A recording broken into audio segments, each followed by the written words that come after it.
फिर कहें, दुनिया के लोग इस पे भी हमारे ऊपर उंगली उठाएंगे, हमें मालूम है। फिर कहें, समझ लेना अच्छे से, फिर समझ लीजिए, जिंदगी में कितना बड़ा भी डिप्रेशन हो, कितनी बड़ी भी चिंता हो, कितना बड़ा भी टेंशन हो, कितना बड़ा भी टेंशन, कितने भी डिप्रेशन में हो, कितनी बड़ी भी तकलीफ चल रही हो,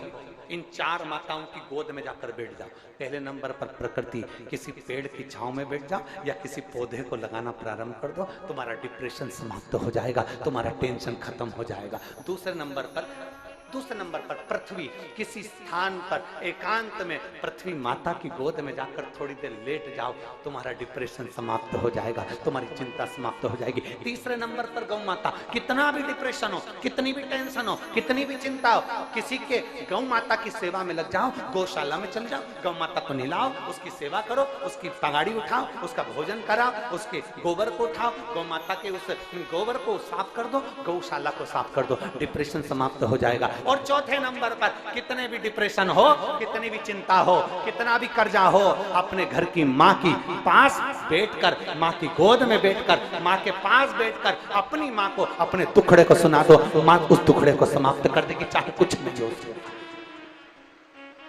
तुम्हारी माता के पास कुछ भी नहीं है, चांदी का एक छल्ला भी नहीं है, एक सोने की अंगूठी भी नहीं है, फिर भी अपना दुख, अपनी तकलीफ, अपना कष्ट अपनी माँ को सुना दो।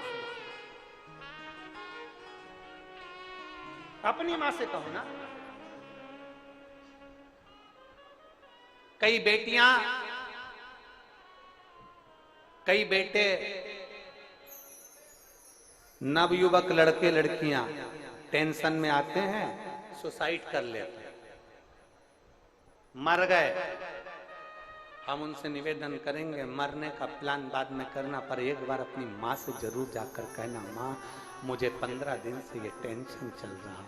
माँ बहुत चिंता में हूँ, माँ, मम्मी मुझे ये परेशानी चल रही है, माँ किसी ने मुझे धोखा दिया, माँ किसी ने मुझे अपशब्द कहा, माँ किसी ने ऐसा कर दिया। अपनी माँ को जरूर बताओ, क्योंकि माँ केवल माँ नहीं है, उसके संबोधन में 33 कोटि देवी देवताओं का पुण्य समाया है।